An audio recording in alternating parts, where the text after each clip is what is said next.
Okay, on that note, let's go ahead and call the meeting to order if we could. And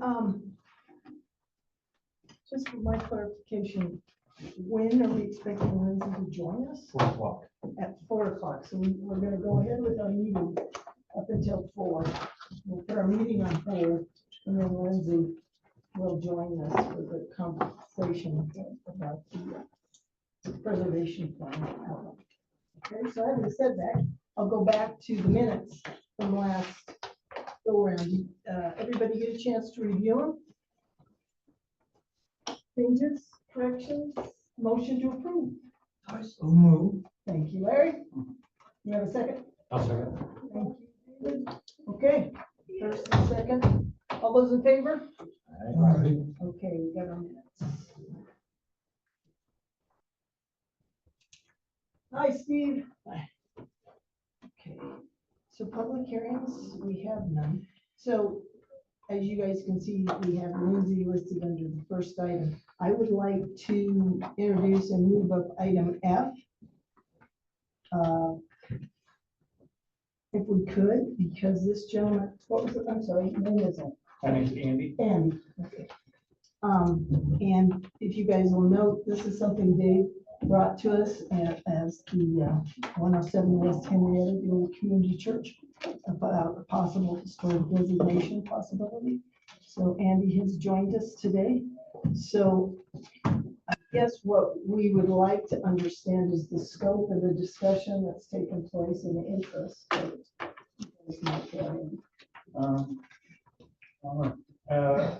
We've discussed it just because it is a historic building, and so I was really just wanting to know more about the whole process. That's why I'm here, trying to figure out more about the whole process. The origination of it came to me where they found me to assist them in the changes of use, changes of occupancy, which is going from the church to retail usage. Actually, beauty salon is the legal designation down below. His wife is currently operating in Goldhill North. So it's not any major changes to the building itself, but rather to get it under use, to make use of their investment. So when they found me and the discussion brought it up to them, the bit of historical background on the whole place, we found that they were very interested in that, reading up on it and finding out what sources they could with it, and going so far as to rename the building to Henrietta in honor of Henrietta, that was so instrumental in the park development. And so they're just very interested in that. So I suggested come here, get it in order on the historical designation, see where there might be some potential advantages in the future as well. But basically just to find out what it means. They're just being good about it.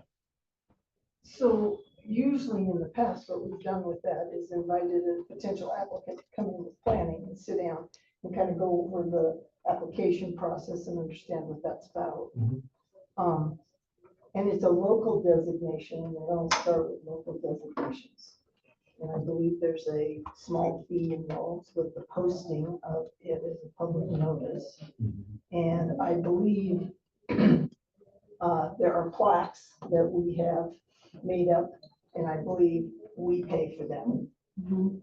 And there are a few around town, maybe 15 or 16 of those, that you could see what they look like for the city of Winter Park. And you get that designation, and it has, and these guys can go over it with you, but there are no restrictions with your property. It doesn't impose any restrictions. Okay. It's more of a identifying that the house, church had history, and then we usually come up with, we probably reach out either to the Historical Society or pull Steve in down here, and what it, maybe its original use was, if it was built as a church, and if it was the community church, whatever it was, it would say something like circa the year it was built and the name of the original building. It's usually how generic that we've kept them in the past.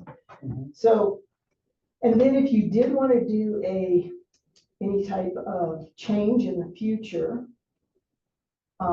I think our organization that's been actually seated since the year 2000, we would just ask the people who have a designation, come in, sit down, and explain what you're trying to do. There's Mhm. no real approval process to force a landowner to do anything. It's more an understanding and say, hey, did you consider this, blah, blah, blah. Mhm. It's a very non-threatening environment, the way we've conducted this in the past. Yeah, Because that kind of, that is a rough overview, guys. Does anybody have anything to add to that? I would just say ultimately, when the application comes through, it goes through this committee, and this committee would recommend approval to the city council, and ultimately it goes to the city council for them to make the final decision whether to designate it or not. okay. So you as a landowner would have to, come to this meeting and just like Lori said, state your case. This is what we want to do. This is why we want it designated. Do that for this committee and also city council. Okay. Yep.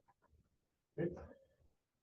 Yeah, that doesn't seem too bad. No, that's really, that's kind of what David told me, and I just really just wanted to hear from you guys, like, that there wouldn't be a lot of encumbrances imposed on me for having the designation or anything. And obviously, we really do like the historical significance of the building, and, everything that we've researched on it. It's pretty cool, and we don't want to change a lot. We want to do minimal changes to get it going. So, yeah. And that's a kind of the local plan. designation, and then if you have interest, the interest would be looking to see if it would even qualify for a state designation. Mhm. And of course, the national, but that particular building's had a ton of It's how it's been remodeled. a ton of work over Yeah. time. So it's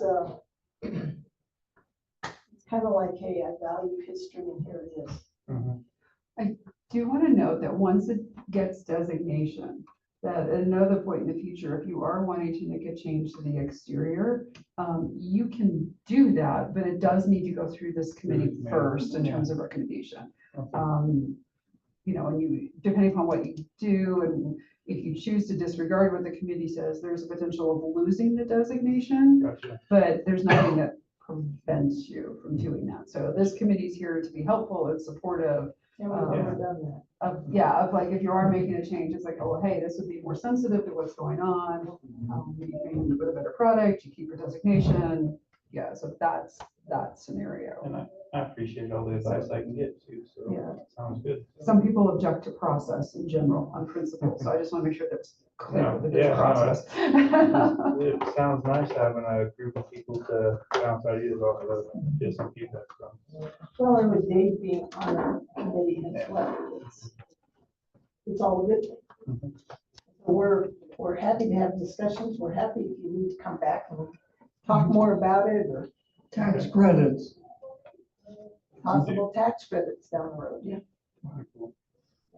things like that.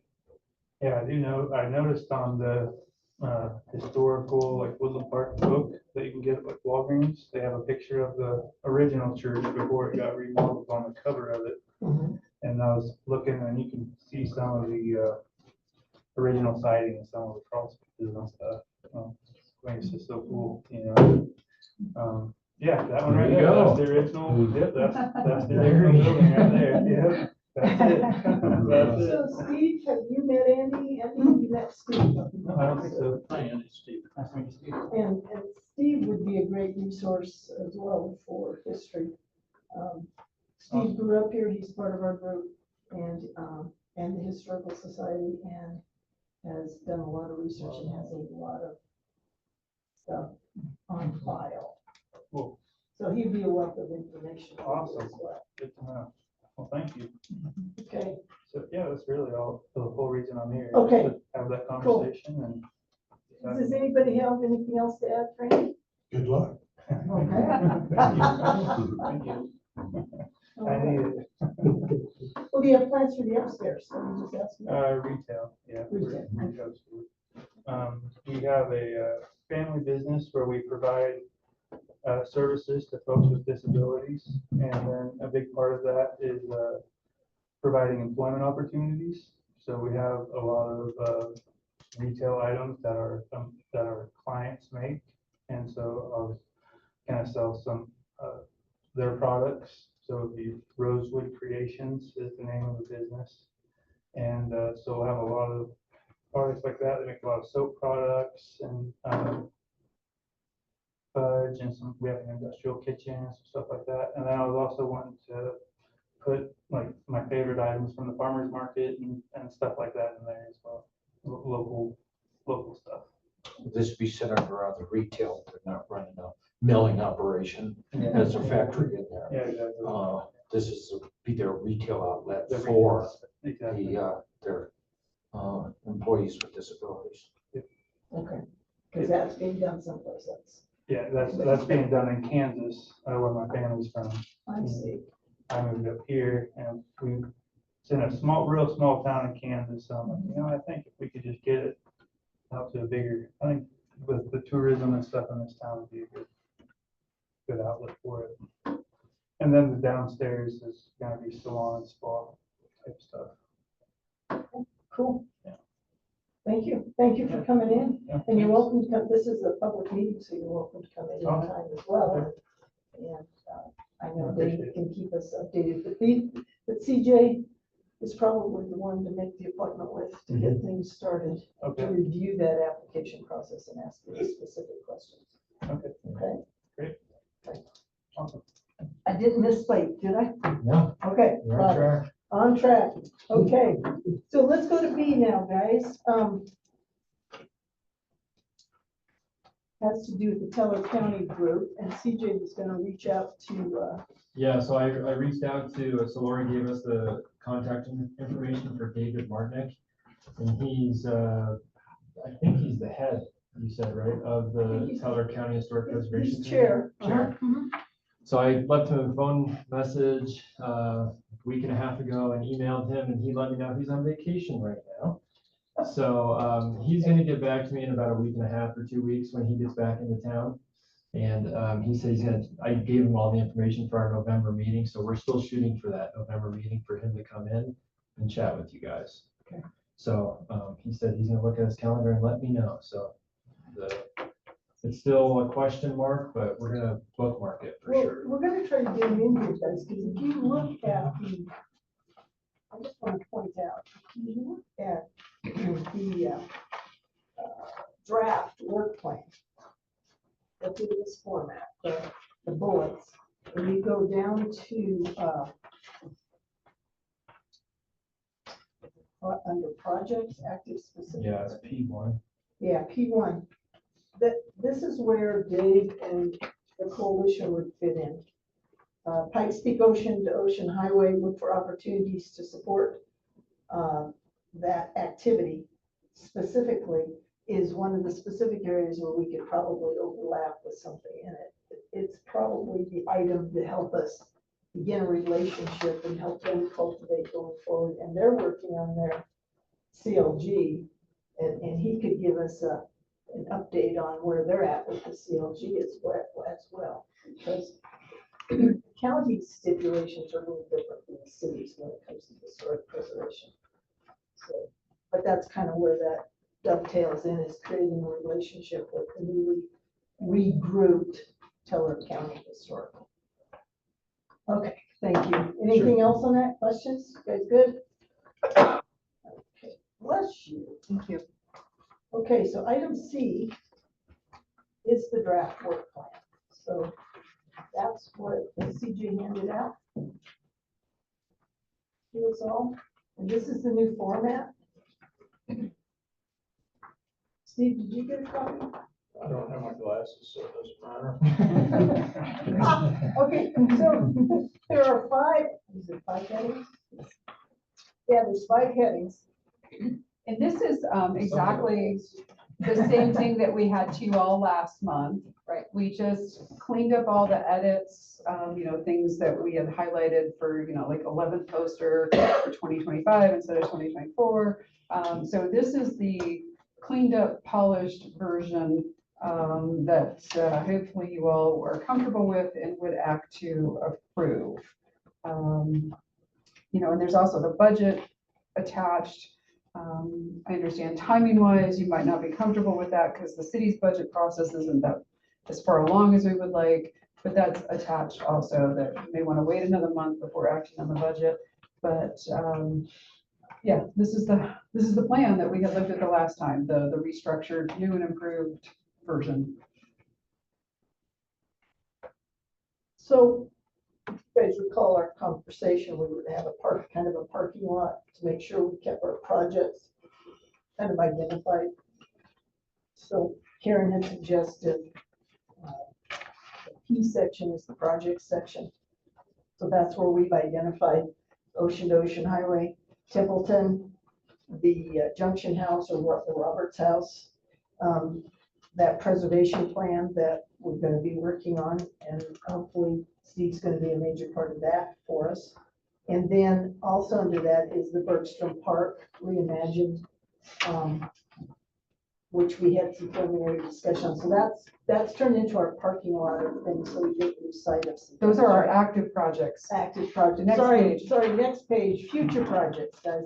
So these were the ones that this is where we put, the poster, where we have put the terminal, the baggage building, if you will, kind of on the back burner because Park and Rec is gonna head up probably a consultant and to get ideas of how to reimagine Bergstrom Park. So it kind of goes hand in hand though with the project on Bergstrom Park as well. The Boss Building is on here as well. And then we wanted to add a fire mitigation plan possibly for the historic structures that we do have, which was suggested last time. So it is all mopped up, cleaned up. We had a conversation about this. I can't think of any projects we've left off the list, whether it's the educational component or continuing activities. What do you guys think? Are we comfortable with a motion and approval of this to adopt this as next year's work plan at this point? What about plaques or markers for historical places in town? In the budget, every year we have some money in here for plaques. And so there are monies earmarked if we do that. And specifically with these in the budget, in the past, it would be like Andy's project coming forward, requesting a historical designation. If you're talking about plaques over and above what we already have, Steve, I don't think we have identified anything like that. But personally, what I would do, if we get you involved with writing up which I think you will, because you said you would, participate in the preservation plan, perhaps in that overall preservation plan could include some of the plaque things that you're thinking about for some of the buildings and things that have not been individually historically landmarked. I think that would be a place to include it. Don't you? Is that like that? Or No problem. jammies? No problem. So I think that's, we could probably embrace that further once we have a plan, maybe then we include it in next year's work plan, if it falls out that way. But yeah, I don't think we'll lose sight of that. Anything else? And you're ready to go to the budget discussion part? Well, Because all of it ties together. all of it ties together, but if we can't, are you not comfortable with approving the work plan? Or you want to talk about budget next before we go back to the work plan? Up to you. The work plan, I think, is a matter of doing it. I mean, subject would be how the consideration if something comes up in terms of a little miscellaneous catch-all in case of it had gotten to be next year before we met Andy, for instance, or something like that, or another project comes up. What could we do to address the fact that there might be other considerations? Reason not necessary, that's a question. Kind of like a little contingency slush fund. Yeah. Part doesn't have slush fund.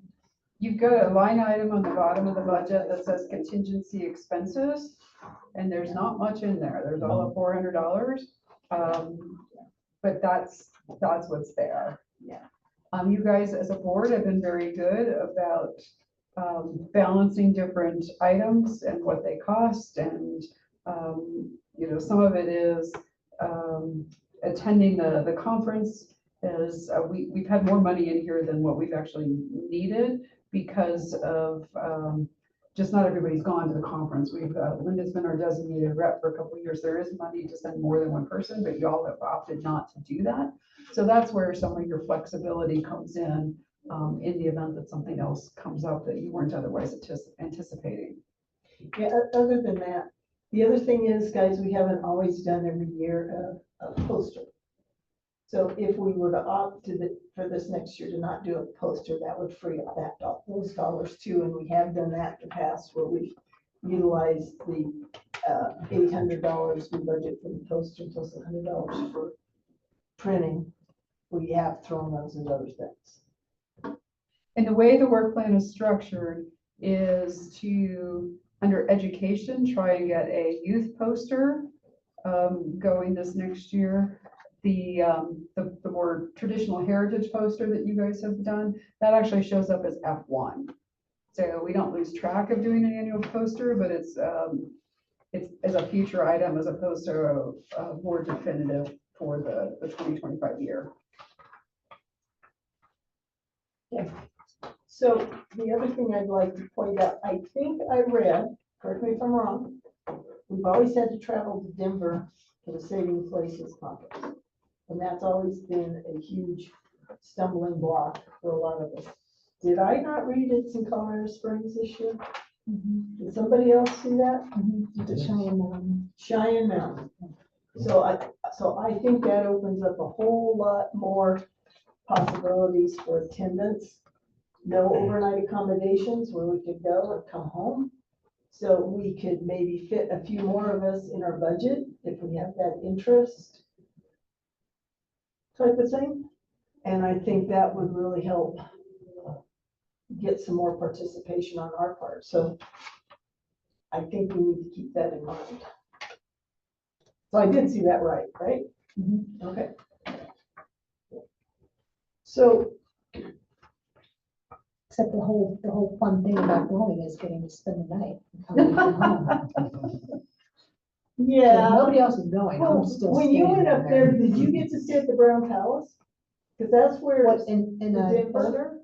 Well, I've never been to Denver. It's been in Boulder the past 2 years. okay, prior to that, it's been downtown Denver, and I think the lodging was at the Brown Palace, I think. It varies. Last time they had it in Denver proper was at the convention center. It was at Sheridan, I believe it was, that I stayed.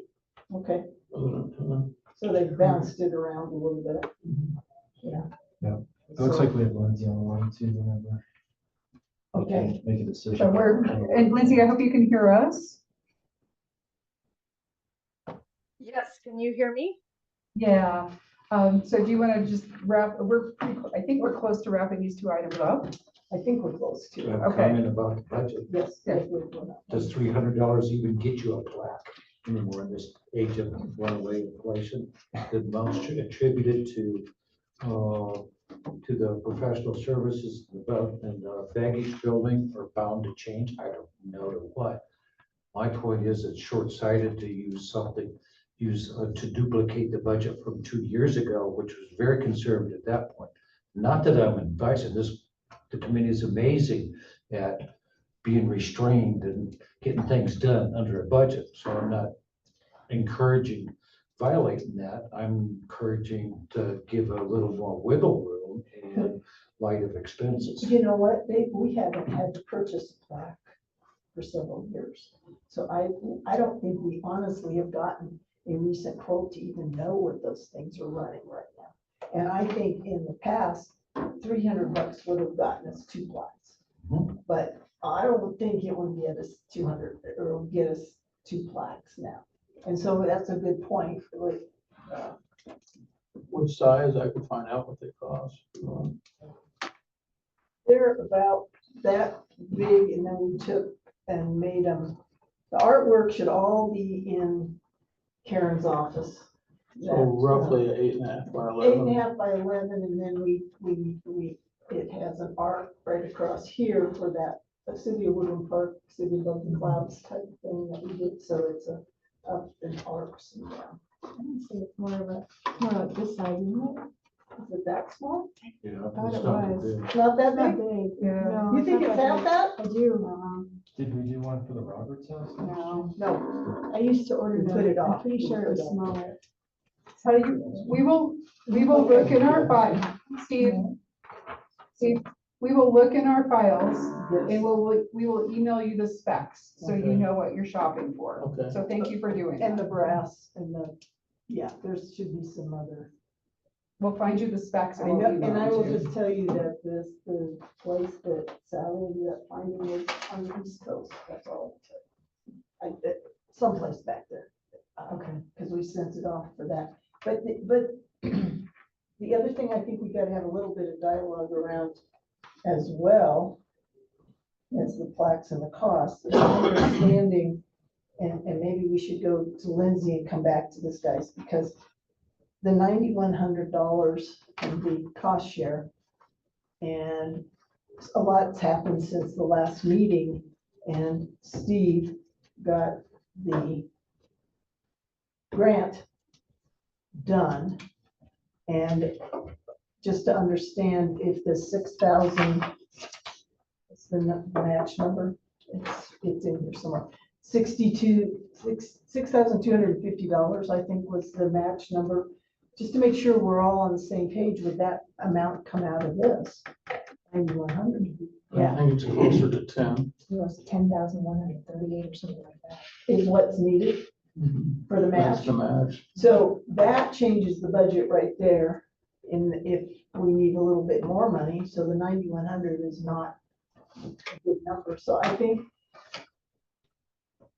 we ought to have a little bit of a discussion to understand how that all fell out. And so having said that, how about we stop it right here and not take up any more Lindsay's time? What do we think about that? Okay. So it's 7 by 10. That's what the one for the Midland Terminal Depot was. 7 by 10.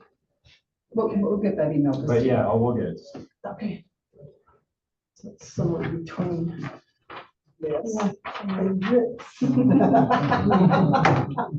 Welcome, Lindsay. Hi, thanks for having me.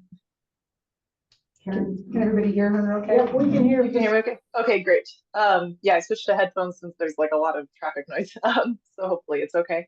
I just wanted to say, you'll be able to apply for CLG scholarships for the Saving Places Conference as well. And we'll have the application form for those available. Usually I try to do it like within the week of when they announce that registration is open.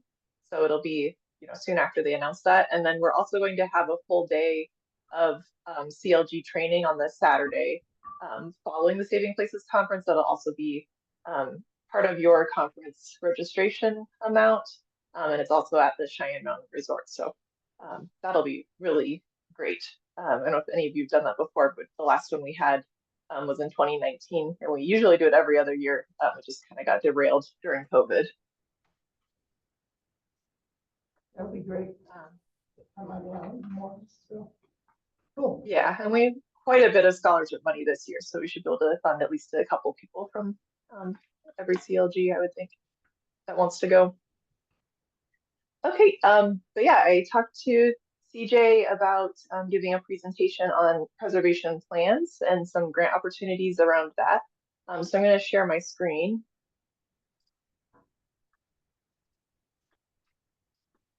Can you all see that? Yeah, looks good, Lindsay. Great. There we go. So preservation plans are goal-setting documents, planning documents that include public input of the Historic Preservation Committee, and then your elected officials and staff to give direction to your preservation program and the different projects you want to undertake. They can be projects that you undertake as a commission, or that staff leads up, or that you hire a consultant to do. So, or that you work with outside groups like historical societies or museums and things like that to undertake. And they set your short and long-term goals. We usually expect preservation plans to be like updated or refreshed every 5 years. So you would want to set goals within like a 5 to 10 year time period. It outlines all of the steps that you want to take to achieve your overall goals. So for example, if you wanted to like survey every residential area in Woodland Park, then you'd have like the steps of, the 5 different survey projects that you would want to take to reach that goal. It's a proactive plan, so you want to try to think about like different issues that might be coming up that you kind of want to get on top of. Do you want to do outreach to property owners before different properties are demolished? Do you want to do like realtor education? Do you want to do survey projects so you can designate properties in the future, things like that? So like looking forward for your preservation program. Like I said, you'll want to involve members of the public and your elected officials. And then preservation plans are really important because it legitimizes all of your activities as a historic preservation board. It means that your actions are based on public input and the input of the community. It also serves as a basis for support for future projects, so people aren't totally caught off guard if you decide to do a survey of their neighborhood. It's like, oh yeah, this was in the air for a few years already, so that the projects make sense as part of your overall preservation goals.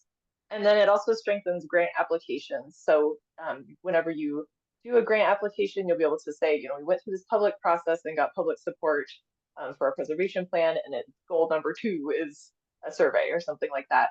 So it'll be really helpful in being able to complete grant applications in the future. And why would you need a plan? So it helps to identify community preservation goals. I'm sure you all have ideas of what you'd like to see happen for preservation in Woodland Park, but it's really great to try to get as much public input as possible and see what people feel like is important to them and important to the history of the community. It helps you identify ways to inform and educate property owners. Not only would you have public input as part of the process for the preservation plan, but it can help you figure out different methods of getting in touch with property owners. We see throughout our different certified local government communities that some communities have like great Facebook presence, so they use that as the way to get information out to people. Some have like local radio stations that they use. Some do better with like door-to-door flyers or knocking. So I think it really helps you to hone in on the best ways to get in touch with your wider community. It helps to provide clarity about your preservation program. So, you don't want people to feel like you're just making decisions about their properties and they have no idea like who you all are or what your role is in the community. It really helps to get the preservation program out there so that it's not like you're just sitting, in the, behind opaque glass or something, making decisions about properties. And so that way you're more connected to the local community. It helps to avoid conflict between competing public interests. You'll have a prioritized list of different projects that will have input from community members, public officials, you all, your staff members. So once you have those ranked choices, that prioritization is backed up by the community and then also by a third-party consultant if you decide to hire one who can kind of look at things with a neutral attitude. And then it also strengthens political understanding and support, helps to get local elected officials all on the same page as far as your preservation goals. Who writes a preservation plan? So you can hire a consultant. They need to meet the Secretary of the Interior's professional qualification standards, which basically means they have a master's degree in preservation or related field. And then you're able to get State Historical Fund or CLG grant funding for preservation plans. You guys would be eligible to apply. You can also fund it through local funding if you have the budget available. Preservation plans can also be written by local staff and commission members. Some things to consider there are your own capacity and how much time you have to put into something like this. how this would be integrated into other planning efforts in the city. But we also have additional planning documentation if you do decide to create a preservation plan in-house. I had an intern last year who put together a sort of guiding document for preservation plans if they're completed by staff in a commission. You would just be looking at a much more, I would think if you're doing it yourself, it'd be more like a 10-page document where you're like very focused on specific goals, versus a consultant prepared document is more like 75 pages and then has a lot of historic context and survey information that you wouldn't necessarily include if you're just doing a preservation plan in-house. So what does the preservation plan include? So it'll have a list of all of the past surveys that have been completed by the local government, and if there have been any like CDOT surveys or other government entities that have conducted surveys, those will be noted as well, so you know what's out there. It'll have a review of the local historic context. So basically, it'll go through a very high level overview of the history of the region and what eras of the city were built up at what time. So it's tying your built environment to the history of the local area. Like, you know, there were a whole bunch of gas stations built in the 1950s as people came through on the highway, you know, and those are all tied to the local auto tourism industry. So it'll tie the built environment to that history. There'll be a review of local, state, and national register designations, so you can see what's already designated and what has the potential to be designated. There'll be a review of any current public education engagement and outreach programs that are in place, and then suggestions for other things that you could be doing to reach out to the public. It usually includes a discussion of what your legal requirements are as a program and any programmatic requirements that you have. So usually there's like a paragraph or two on the certified local government program and what you have to do to meet the requirements of our program. And then a review of your ordinance and any other things that you might have to meet, like, you know, doing design review, do you need like new design guidelines in place and things like that, like different requirements that you have as part of your overall program. There would be a review of any local economic or development issues that might be affecting historic properties. So, you know, are there other things going on in the city that would be good for the historic preservation program to be involved in? A discussion of funding and incentives. Usually the preservation plans talk about the state and federal level incentives like tax credits and grants. And then if there are any local incentives, there'll be an overview of that and any opportunities for future incentives to be put into place. And then any other relevant sections that might be just unique to your local area.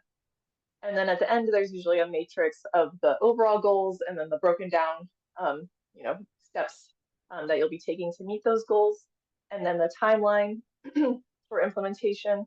And then if it's a project that could potentially be funded by a grant, usually your consultant will say how much that grant would need to be for, how much the project cost is, and then a recommendation of like state historical fund or CLG grant funding that you could go for. Any questions about things that a preservation plan includes? It's a lot. That's why we haven't done it. Yes. We would love to get a copy of your guide that your intern put together. I think that would Yes. be Okay. wonderfully helpful to take a look at, and we'll get that out to the group as a whole. Yep. And we recognize, and then our chair has mentioned that I guess this has been on the radar / back burner probably since the committee was formed.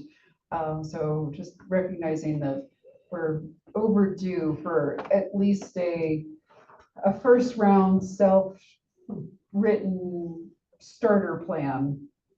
You know, Yeah. it's kind of where we're thinking right now. Okay, great. Yeah, and Minturn just did their own in-house plan. It was about 2 years ago now, but theirs is a great example of one that was done in-house with, like, I think they have 3 or 4 different sections of goals that are pretty achievable, and like a rundown of the local historic context, which is really just a timeline in their case, since they haven't had any in-depth survey work or historic context studies done ever before, but I think their example is very approachable if you wanted to follow that kind of model. So I'll send that over as well. Yeah, and we actually have a copy of that midterm one. Oh, okay, great. No need. Okay, great. I appreciate that. So Lindsay, Lori here, do you, on plans that you get or you see done in communities, do you see them intertwined with comp plans? And if there are Main Street designations, they're intertwined with that? Are they in, and these are the groups in different communities that they're working with, as well as local historical groups or county historical groups. Give us an example of the different types of entities that would be included. Well, I think the comprehensive plan can be a good place to include historic preservation planning elements. I guess as an example, since I worked at Central City previously, the Central City Historic Preservation Plan is just part of the comp plan, since it's like embedded in each part of the town's or the city's goals. And then they have a specific historic preservation chapter as well. But yes, I think that as far as other entities within the community that you would want to be in discussion with, Planning Commission, Main Street, definitely, and then any local museums or historical societies that might have input, would be really helpful to consult. Okay. And then I would also think if there's any local like realtor groups, I actually have this on the next slide. So how you involve like local realtor groups, architects, contractors, or developers from the local area. They might have some good insight, especially for reaching members of the public or people who are moving into town. What's the best way to get into contact with them and let them know about historic preservation programs and processes that are in place, and any other local groups that might be interested in preservation. And it's also good to include groups that are sort of anti-preservation and get their viewpoint on why they're not supportive, and see what you might do to kind of counter that. Was there anything else on that particular question? No, not for me. Okay, great. So yeah, I'll just go through this slide, and then after that, I've got some slides about the grant programs. So the next question is how you would include underrepresented communities in the process, as well as in the goals related to your preservation program. So thinking about, any historic resources that were associated with historically marginalized and underrepresented communities, as well as different groups that might be in the community that might be wanting to be involved in the process, and what historic properties would be important to them. Thinking about how your preservation goals fit in with other city initiatives and planning documents. You really want your historic preservation program to be part of the overall goals. It really does fit in with economic development, planning goals, revitalizing historic downtowns, trying to make livable residential areas. So historic preservation should be integrated into all those different areas. And then what future grant projects do you have in mind? Make sure that if you really want to do a grant project, that you mention it in the preservation plan so that you can put it in your application. So it's sort of like a, roundabout way of thinking about it, but that way you'll be able to add that to your grant application in the future. Thinking about who would be completing each task identified in the preservation plan, and not putting too much on one person or group to make sure that the tasks are doable.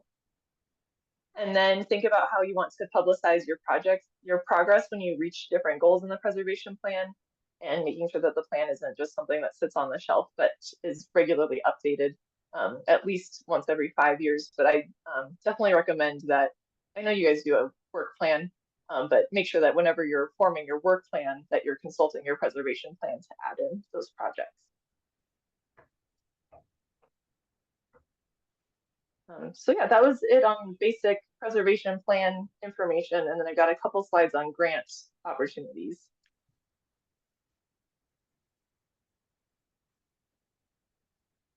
So the first one is the Certified Local Government Grant.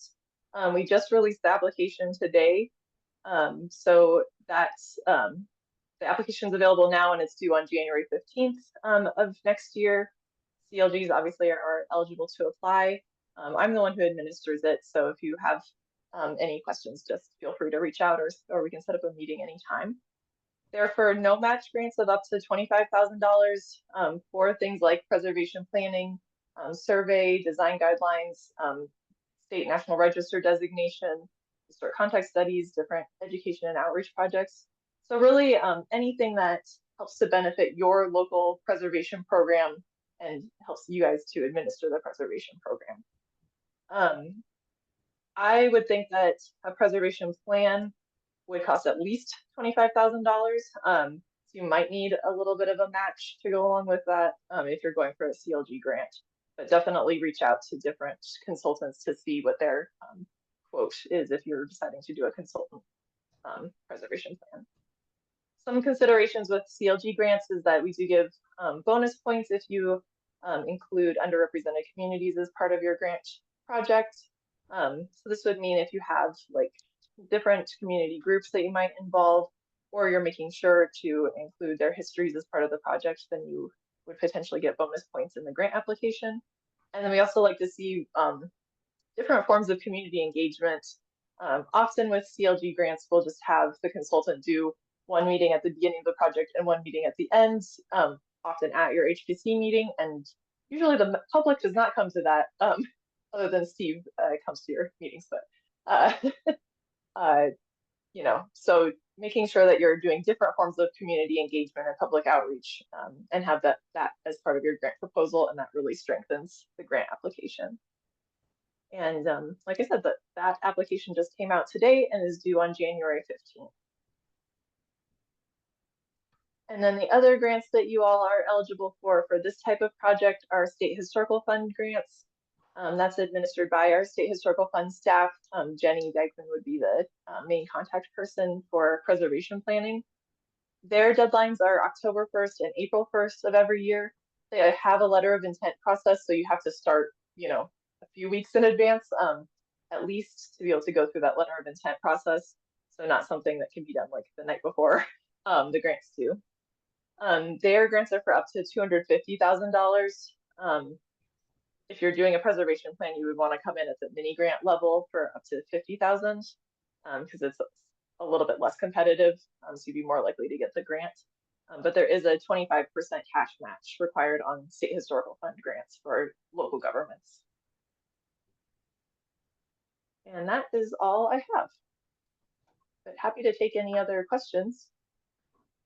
Okay, Lindsay, Steve has a question. Hi, Lindsay. Was the CLG grant competitive or not? So I think last year we got 12 applications and we're able to fund 6. So usually it's like 50% of the applicants we're able to fund. And I don't know when your last CLG grant was, but I think it's been a while. So that would make you more competitive, you know, because we like to make sure that people are getting grants if they haven't had one recently. I don't think we've ever had a CLG grant. You have not in the last 2.5 years, 3 years. I can tell you that. Beyond that, I don't know. Yeah.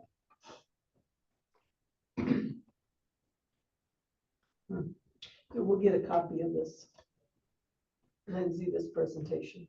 Yeah, Lindsay, if you could send us a copy of your slides, that would be great. And then otherwise it's being recorded. So you should have access to where all the city archives, all the meetings and stuff to be able to look at this again.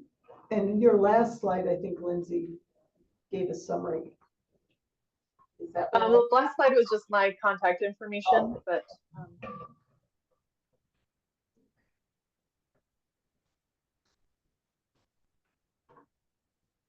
yeah, so you're thinking about doing it in-house first and then maybe getting a grant to hire a consultant at a future date? We have not talked about that in depth, but yeah, just given, well, Steve's expertise and the fact that he's done this before is my understanding. Yeah, he's nodding yes. barely. We just were thinking that may be a great place for us to at least start. So that's at least at a staff level, those were some of the thoughts. Like I said, it's not well developed yet. We just recognize this is on the radar and that it needs time and attention. And if we don't, like this, talk with you in more depth with the group, it never gains traction. So that's, I think, where we are. Okay, great. Chair's not arguing with me, so I must be close. Any questions for Lindsay? Thoughts? Sounds like you got a Well, lot the of Saving conversation. Places grant that she was talking about, scholarships, is that for people who've not attended before? Or is that So available? usually it's available for any certified local government. So usually the CLGs, it kind of depends on our budget each year, but I think we have a fairly large budget. But usually I say like CLGs can apply on a first come first serve basis up to like $1,000 per CLG, for example. I don't know what the cap will be this year, but yeah. So depending on how much funding we have, then it should cover at least a couple people. I think the first year you went, Linda, that might have been part of our sell as to why we should get money, was that you were a first time attendee. Oh, okay, So that was, so it wasn't mandatory, it was just. we'd have to go back and look at the paperwork from a couple years ago. But it is a person that's never come before. It's mandatory for this group to send a person. Oh, no, I'm talking about the scholarships. I don't think Oh, it's I'm a person as much as CLG trip. Okay.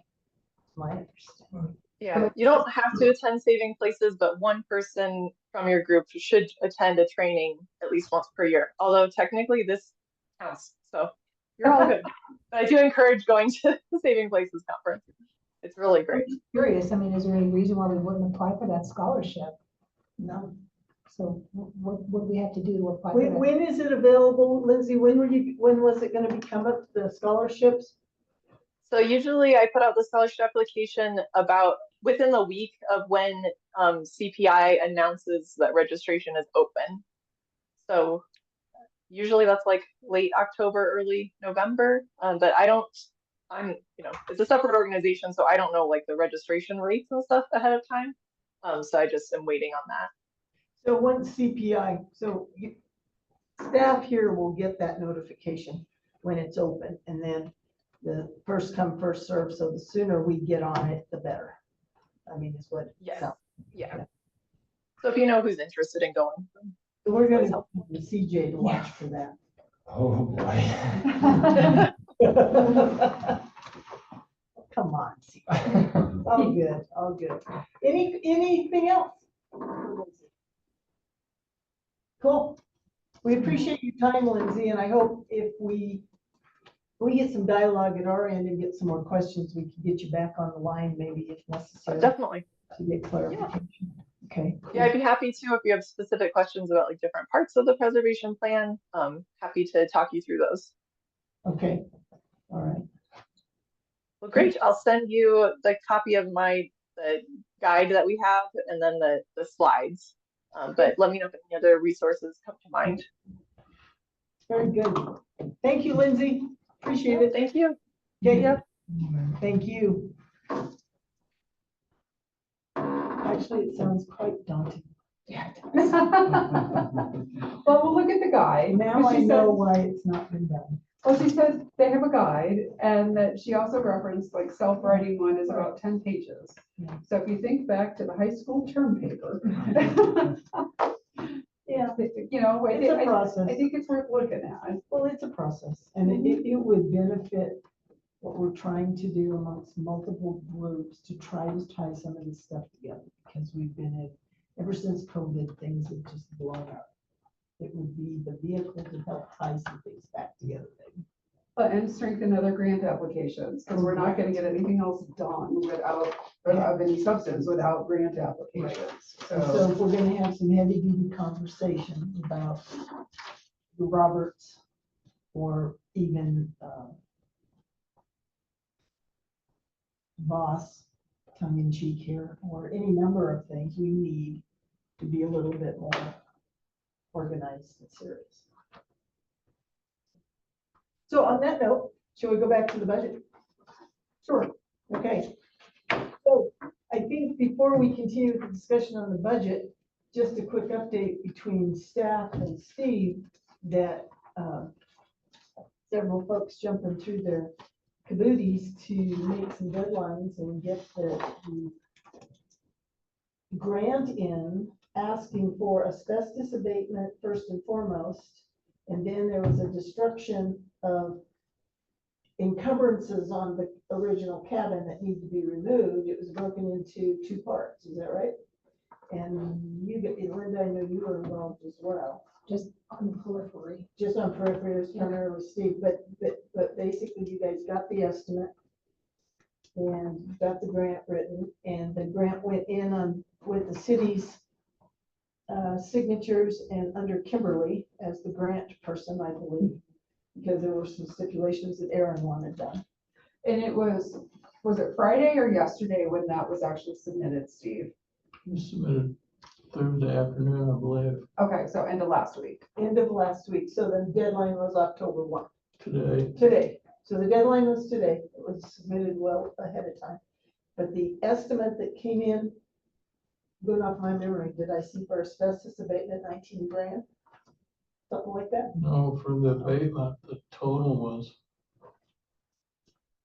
Like I 40? want to say 41 or Oh, I 2, thought that was both. something like that. Okay. And the amount that the grant was written for was minus the city's 25%, so the grant was something like 33,000. And the match will be like 10,000 approximately. So And that's just for the abatement, that's just for the asbestos abatement. yes. So the question, I know we had had discussions in previous budgets that we had this little contingency for, because we were working on matches for a variety of things. So help me understand the budget process. So since the city signed off on this, does that mean Aaron's gonna put in the budget and you guys are gonna support the 10,000 and change whatever's needed for the match? It says the grant application went in and the city signed it. That means the city plans to put that in the budget. The budget's not cooked until council acts, but that is the objective. Okay, so, right, I understand it's not approved, but the idea is that is what staff will go to council with. So what we need, Council already had a work session 2 weeks ago, and the funding for this was actually listed in the council priorities. okay, But it's still not cooked until the budget's approved. Gotcha. So the wheels are in motion to try and get this firmly in place. okay, so this 9,100 really needs to change to whatever that number is in our budget.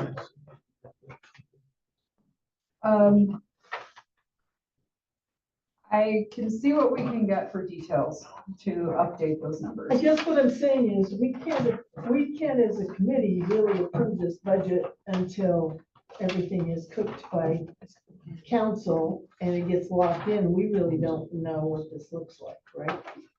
And CJ and I talked about that, and we actually fully did not expect you to act on the budget at this meeting. okay. But just to have it handy and available relative to the preservation Yeah, plan, or got you. the work plan for next year. But the work plan, we were feeling more confident on, but if you're wanting to hold off another month on that as well, we understand. But at some point, y'all need to act on both of those. I'm okay moving ahead with the work plan per se. I just, but I think this conversation so that everybody gets up to speed as to what happened, a lot happened over the course of since the last meeting in regards to the grant. So I just wanted to make sure everybody understood. The other thing is, if we can do scholarships for saving places, it probably potentially can allow more people to go.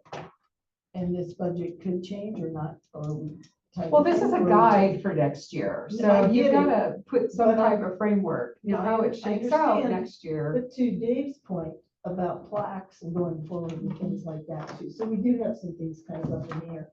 So, What I believe, $10,039 I think the is the saving match. places is just $250 a person, so that, right now, we don't even have enough for 2 people, right? we have $700 in there? Oh, Yes. okay. As you go along. Yeah, we got enough for 2 people. Okay. Almost 3. So we can cut off and off. Eric? Okay, so the match is $10,039, okay. On that one, speaking of conference and sending your members, like if it's her or any, I would recommend anybody that's never been, that has an interest in preservation, go. But it's gonna be winter time, it's gonna get dark at 4:45, could be snowing. It'd be nice if you could afford to send these people or give them a hotel room. I can't drive at night, so I don't have night vision, so just FYI. I just think if CJ's on top of it, as far as when that scholarship opportunity comes down the pike, we can take a look at it, get the application and we can be on it. But council theoretically doesn't have to approve that budget till December 15th or something like that, and it could take that long. I believe it's it's the first meeting in December, is typically when they need to make some type of final action on the budget. Okay, but so far with In work terms of a drop sessions and dead. everything, there are dollars sitting there. And it's been prioritized. Yep, because after this meeting, the last meeting, I spoke to Aaron the following day. Okay. About, gave him examples of it. At the time, the example was a $25,000 grant. There was 25% match. I said, that's just an example. He's like, okay, well, then we'll put money in the budget for that. Okay, so now we know that since this is happening, the actual match amount needed is $10,039. So that's our match And I can give number. that number to Aaron. So at this point, then I think we have 2 documents that tie pretty closely together with it seems to me, with the work plan as well as the budget. You guys want to wait on the work plan or approve the work plan and wait on the budget? I want to wait On what? the whole thing, Okay, next meeting. Give it more time so things finalize somehow. okay. Any other comments or thoughts? I agree with that. You agree with that? Good with that? Okay. let's wait. Thank you guys for putting that together and we'll just keep crunching on that. Okay. And Lori, I apologize for this, but I really need to pop out to see Aaron about something else that's kind of blowing up. So if I can get director's report real quick, I imagine I'll be back, but just in case. Yeah.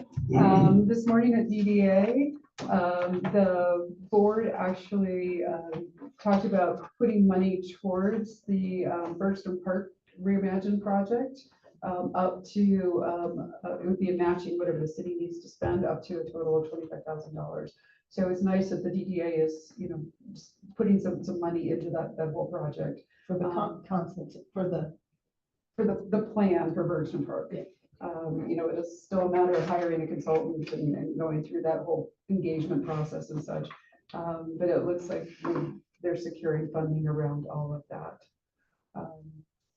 And then the other one, this one will not make you happy, and it's not taking action, so keep that in mind. It's just the DDA was expressing the desire for the city to look at what is that process for potentially pursuing condemnation of the Voss building. So there's a lot of disclaimers and waivers in there, but it was discussed and it was talked about at this morning's meeting.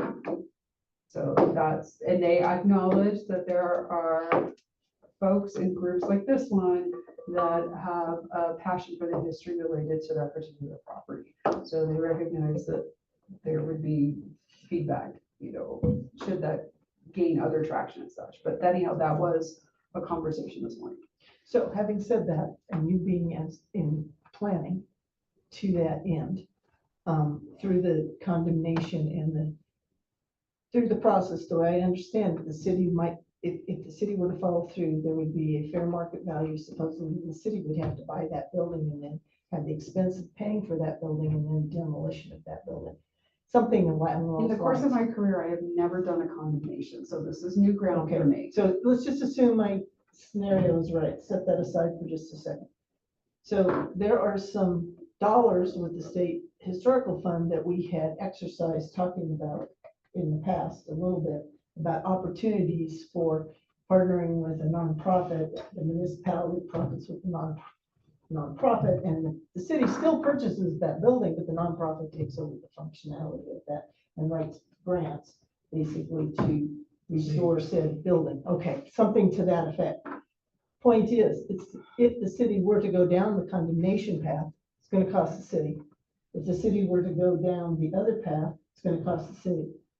So if there's a values conversation maybe mixed in all that, so I guess in that, because I know Aaron took an action item, and you'll probably be involved with that action item to try to put something together, maybe with Kimberly, or however all that works. I'm just suggesting that some of the ideas that we've had in terms of on the saving the side of the building with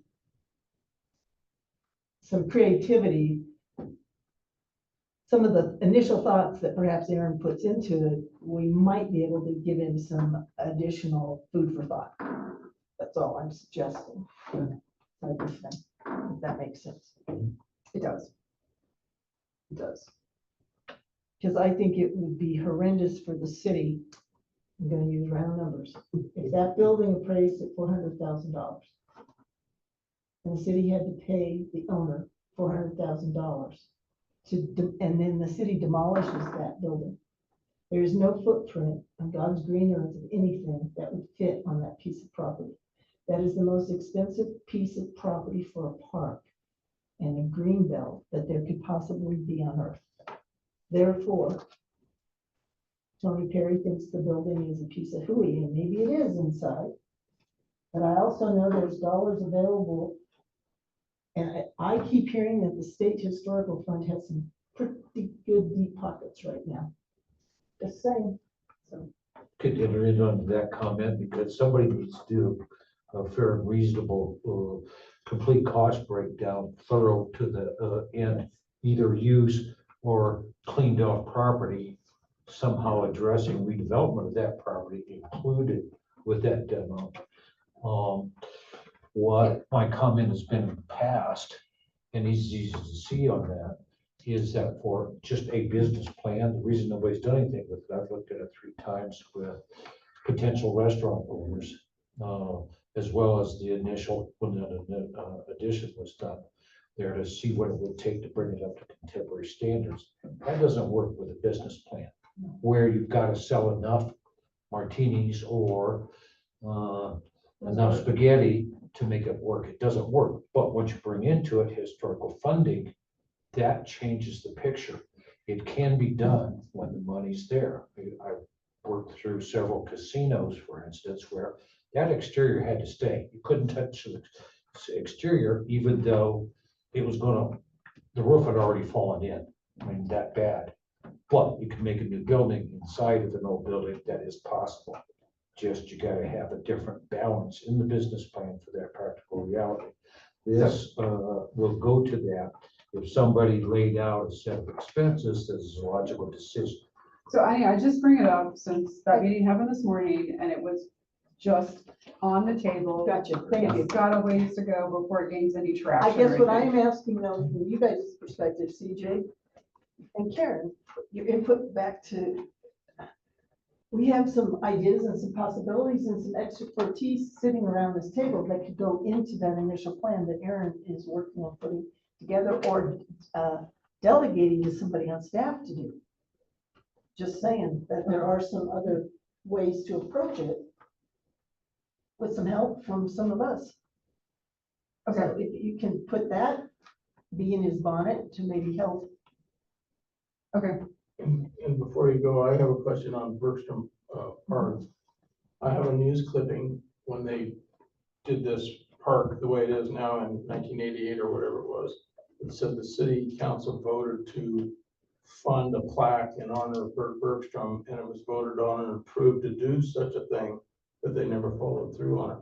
So with that being said, would the city be able to make good on that vote now? What I would suggest, Steve, is this a, Smitty, they give it to is this a Smitty. paper news clipping? It's a newspaper clipping, you know? Yeah, if you bring it in, we'll scan it, so we've got it electronically. And, we'll make sure Steve has it and that it gets to the consultants as part of doing the plan.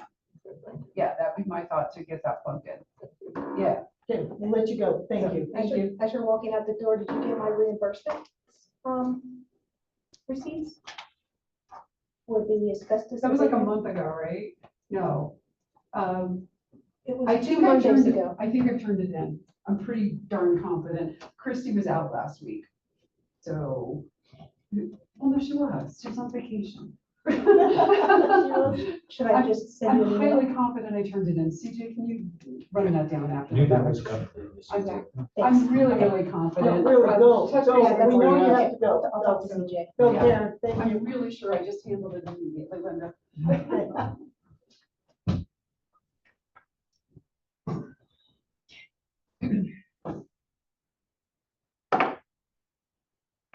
Okay. E, Templeton Cemetery Restoration Plan. So we briefly talked about what that needed to look like. And in the minutes, Lori would like Mr. Clute to write a written narrative or report, including the purpose outcome of the work accomplished, including radar results. We don't have radar results yet. Gravestone finding process, golf course assistance, possible fencing proposals, and a map of the grave locations. Mr. Clute also found 2 more graves and donated 2 more headstones. And a conversation needs to take place on using public money on private property. That could be a big stumbling I block. didn't do any of that. I forgot that I was supposed to do that. Okay, that's right. You got a copy of the minutes, email wise? Yes, I have Just a a copy reminder, right here. we just need a brief outline of what we've done up to this point and what we want to do going forward, just so it's one document that kind of just gives a summary, Yeah, just a good Of- outline. just so we can document it and get it into the city's, our minutes and everything, so if you could consider, just a reminder, Steve. You want any background on it also included in that? I think anything that you're up to doing would benefit us from a historical perspective to help justify going forward. So if we have to write grants, or we have to pull Kimberly back in, or anything along those lines would be a good thing. It's just nice to have that paper trail, so yeah, include what you feel necessary to include, so. Okay. Okay, okay, that was the scoop on that guy. And then we talked about the Roberts House grant application. Steve, when will they make that decision about, You know, I don't know. okay, I don't know. I never have asked anybody when the results are in, but they gave me some real optimistic comments the other day. They said, I asked how many people have applied for this mini grant, and that's what ours is. It's a mini grant, under 50,000. But it is competitive. And they said, oh geez, there's about 60 applicants for this. And she said, but then she continued and said, oh, but I see yours is a mini grant. There's only about 20 applicants for the mini grant. And I says, my next question was, out of those 20, how many are awarded what they're seeking? Like one, do you award one person or 3 people or 5 people? She says, damn near everybody gets it, if it's filled out correctly. So that's encouraging, so. so just so we understand, so that stage 1 is the abatement of the asbestos, Well, stage 1 was actually the testing. or sorry, testing. If we get Thank it. you to Tony Alex Perry, did if it. anybody doesn't know, Tony Perry gave me the money to pay for the testing, How much was that? 2,000. and Well, and on that note, But I should this paid group, it because, I because it was written out to the wrong person. yeah, that's that- what she was just asking her about. So that's far, the reimbursement. we're Yeah. talking Yeah. Tony about, wrote the check to the city of Woodland Park, and it needed and it needed to be To them. written out to them, so she wrote one out to them. I remember, But yes. should we write Tony a thank you? I gotta figure out how to write Tony thank yous that don't get caught in his in basket like this. Hmm. Because I don't even think he knows that I've written several. But I'll try Well, again. him and I correspond a lot, back and forth instantly and all that. If you think it would help, you could email me your letter and I'll send it to him. I'll do it. The other thing about the grant application was because the level of asbestos was at a high level, it increased the opportunity to be approved. Because it's, Yes. Because it's Because pretty now much the pretty. state considers it a extremely hazardous place. It's a major spill, they categorize it. And so the lady at History Colorado, or the Andres, rather, not the lady, but Andres, said that will further our chances. And did you mention about the signage? Oh, I had to go put up a sign that says no admittance hazardous materials, so if the city gets, that was dictated by the state of Colorado too, Really? so, yeah, Did you have to go buy that sign too? no, I just made one, Okay. but it's in place, so Okay. they don't tell you what kind of sign to put They up, just they say just put up said a put up a sign that says, So tearing off the porches or the stuff that was added. that'll be later, about, if I remember correctly, about 16,000. And my intention, excuse me, if the city lets me write another grant, is to go after a El Pomar grant. Because that property is so connected to the city of Colorado Springs in several different ways. So, So you could pitch it that's to a big them. plus to them. Okay, so CJ, this would be something we'd want to wait and hear. We've got the grant for the asbestos abatement.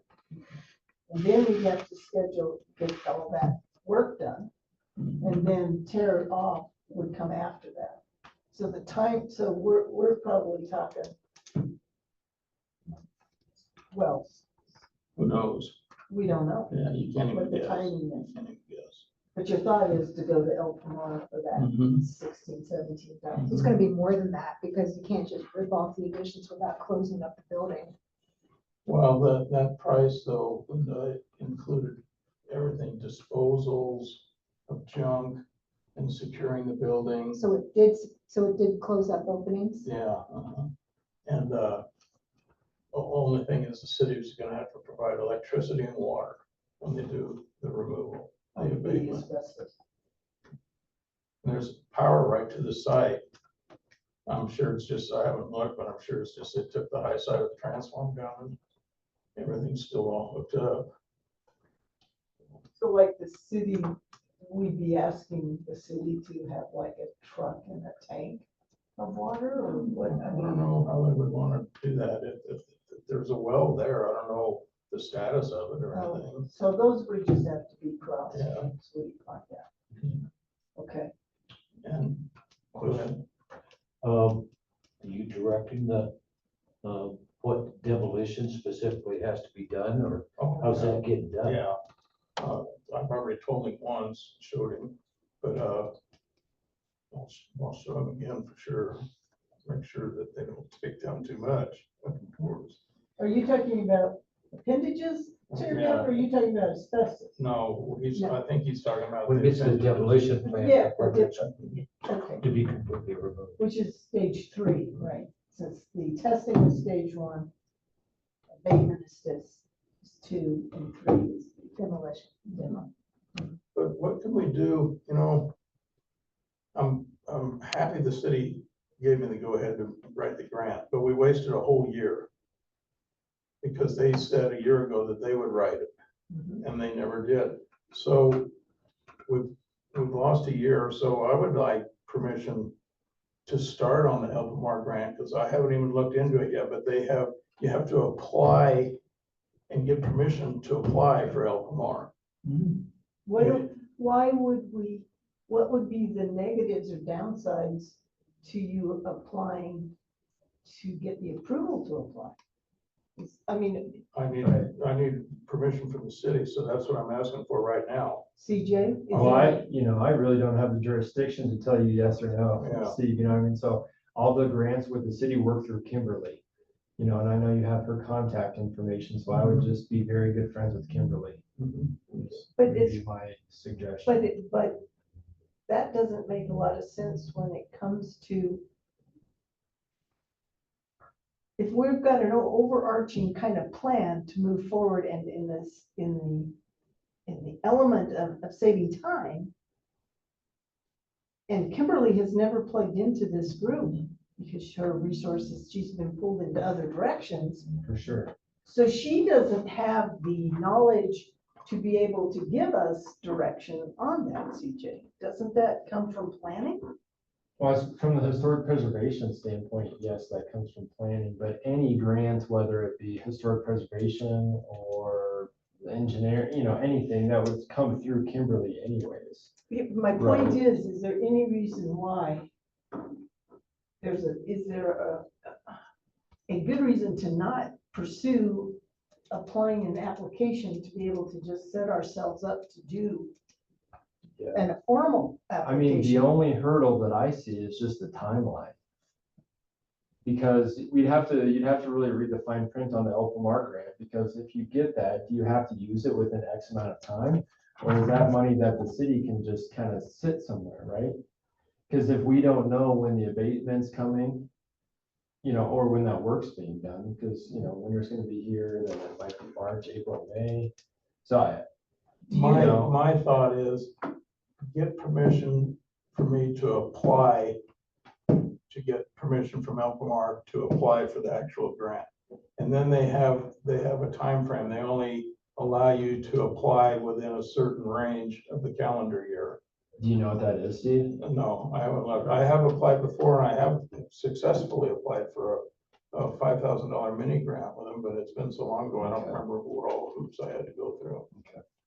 But this is simply probably laying out a thumbnail sketch and saying, I would Yes, like uh-huh. permission to be one of the applicants when the Correct. time comes down the pike. Correct. Okay.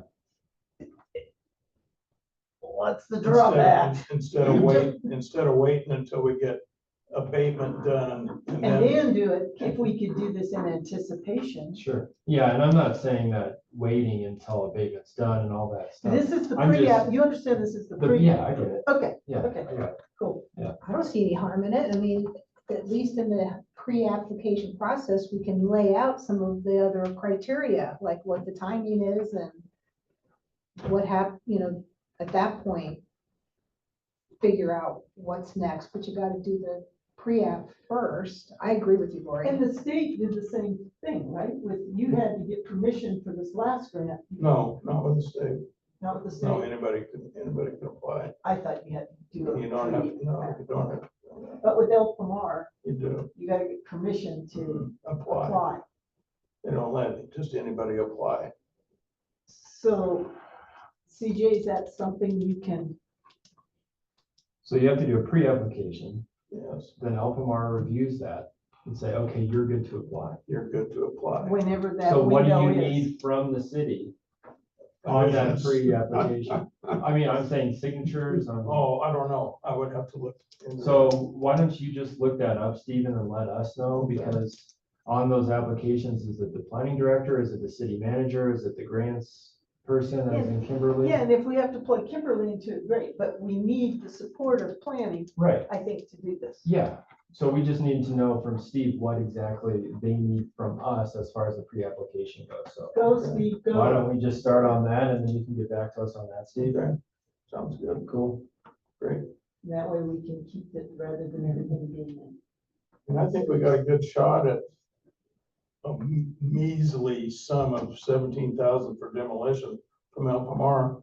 Because as I mentioned a few minutes ago, that area down there is so heavily connected to the city of Colorado Springs.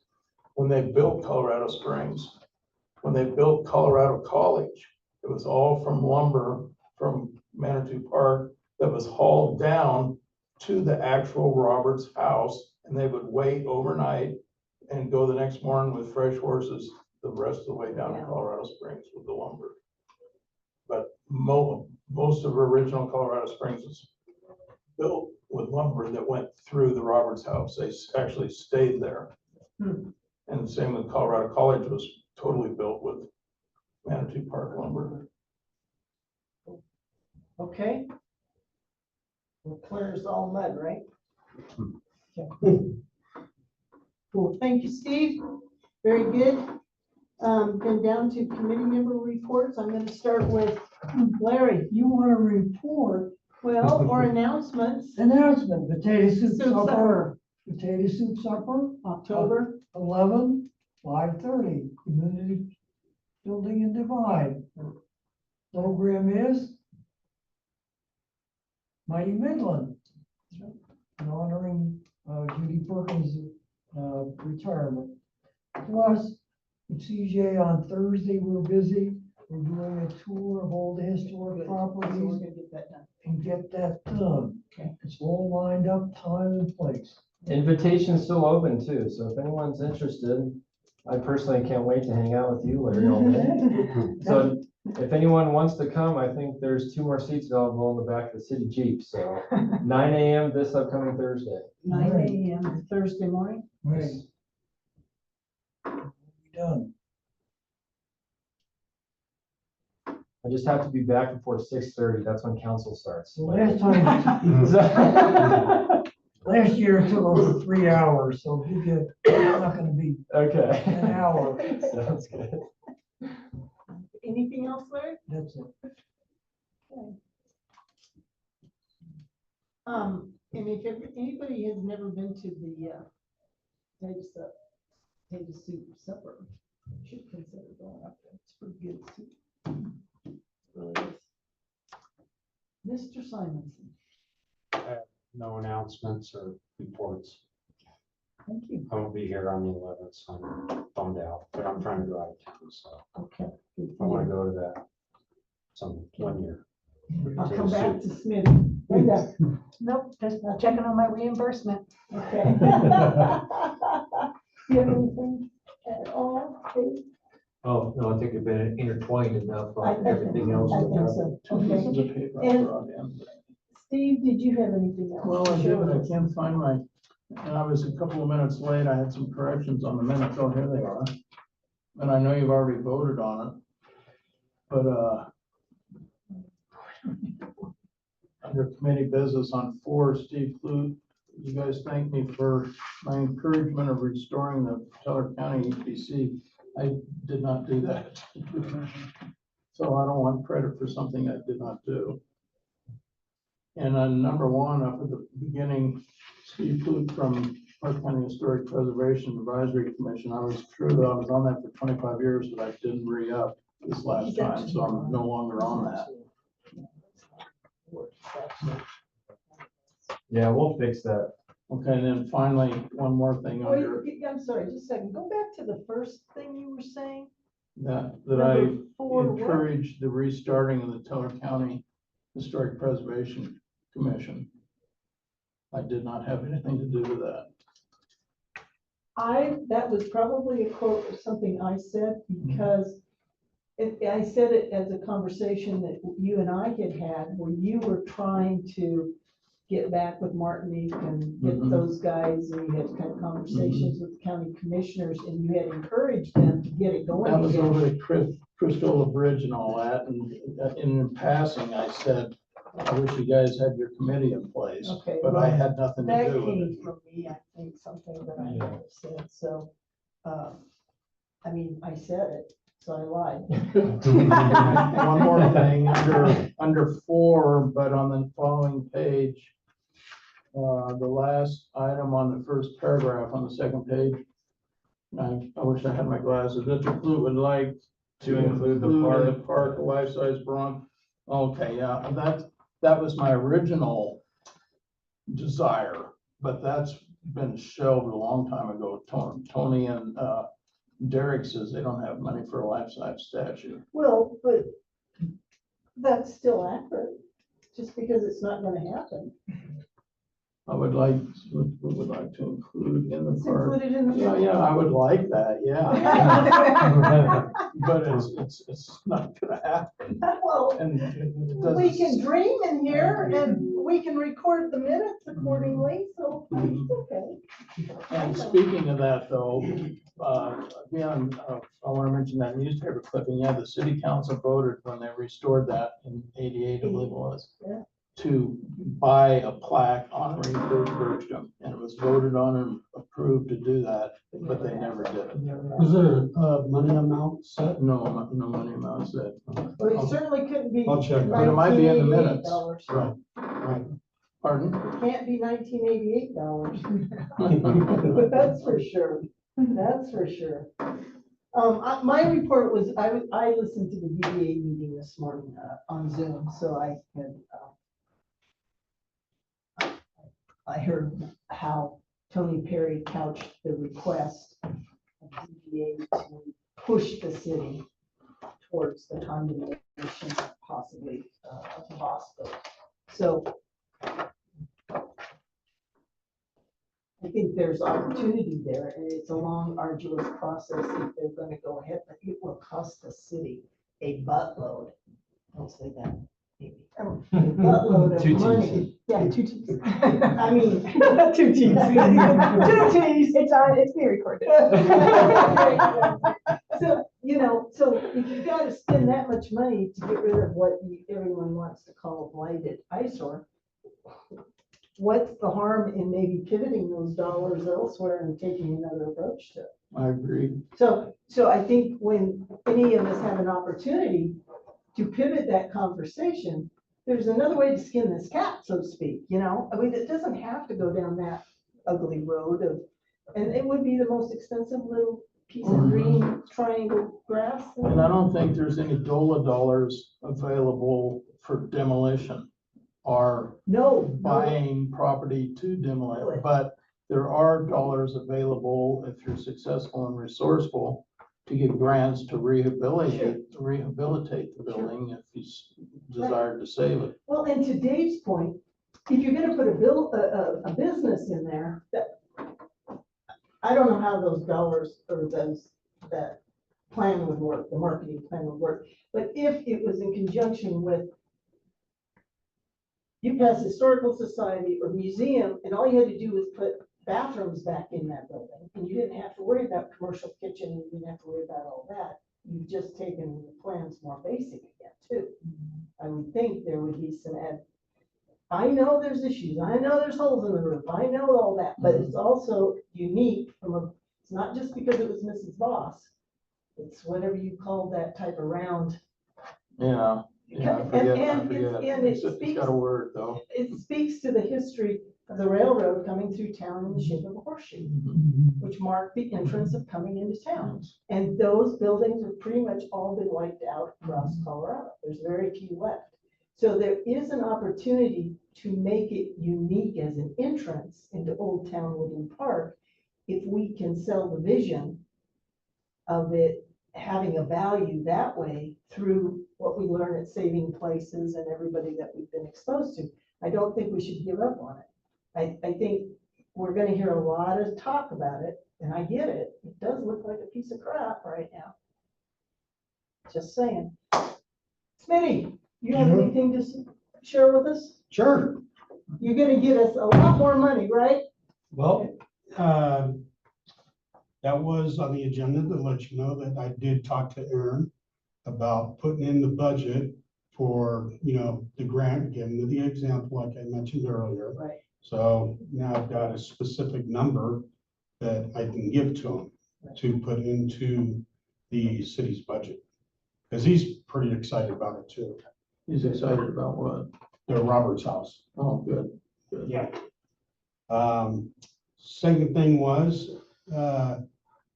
when it comes to Bergstrom Park, Aaron reassured that we will have equal say in Bergstrom's Park. The same amount as Park and Rec and what other entity that's gonna be involved in it. that we will have equal say. Great. We're not gonna be down here and Park and Rec and others here. We're gonna be here. And you say we as in this committee? Yes. Yes.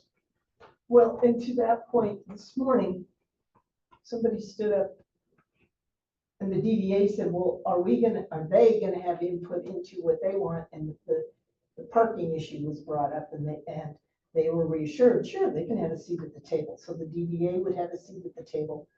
The Parks and Rec would have a seat at the table. And the history portion would have a seat at the table as well in the discussion of all What the goes pieces, on. plus the public and however the consultant structures this. And I did text Aaron because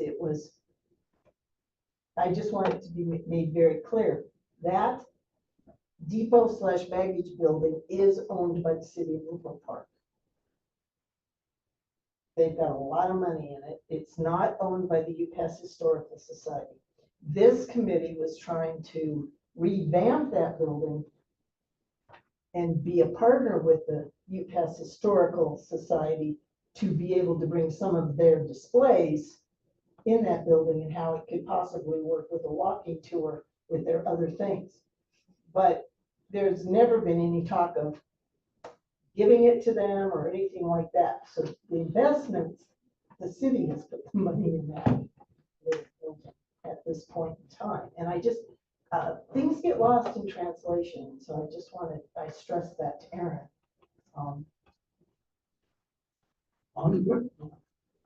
On that Bertram Park thing, I've never mentioned this to Larry, but I think it would be cool if the buildings, the Brockhurst building, the jail, and Carroll Den would be moved down there and have a little winding path with nice gardens and those buildings right downtown. I think it would be a magnet for tourists to stop. For people to stop. And the existing bathrooms enclose that, and maybe the UPass Historical Society could have an office in there with literature and promote things there, and a bathroom that was controlled via staff hours at that building. Some nice landscaping. That's my vision of what I would like to see there. And I think as we are included, we can definitely throw those things out. Because it would certainly, it seems to me, it would give people would see history and an example. And there are some communities up north that have done that very type of thing. Frisco, there you go. That's what I was trying to think of. That exact same little small village. Well, so there's- Fairplay has a astounding set. Who does? Fairplay. Fairplay has one as well? Yeah. Well, Fairplay's had a huge one since Yeah. 1959. That's South big. Park City. Yeah. So, I mean, there's some examples where we wouldn't have to reinvent, but rather rip off and reuse the concept. And it would bring history more into the downtown area. And give people a reason to stop. So, those are the types of things we could help bring forward. Okay. I want anything else? to say one more thing about the Vaz building, if I can, please. And Larry's probably been to seminars like what I'm going to describe it. I've been to a lot of seminars on site of historic buildings and places. And it's always been mentioned at some point, boy, I sure am glad they saved this building 75 years ago or 50 years ago or whatever it was for that particular building. But it always comes up, I sure am glad they saved this building. And I think that same thing would be said 50 years from now about the Vaz building if it was a nice museum or something. No, you're right. I agree with you. I agree with you. Commentary for what news is there. I've been noticing that the Channel 21 particularly, but also 1311, I flipped through the news, they are aiming right to that Every intersection day. in that building every morning. Oh, really? I was thinking about That's that. great. Yeah. Smithy, did you have anything else to share with us? Just one last thing, I was asked by a Columbine teacher when things got up and going on the Roberts House, that her class, her kids would like to do research and stuff like that Right off the bat. on it. And, you know, when it does get completed, that their research be, you know, put in there somewhere. Cool.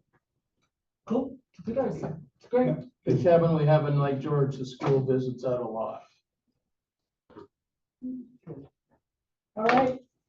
Next meeting, just a reminder, first Tuesday of November. We'll see what our agenda looks like then. Thank you, guys. Good evening.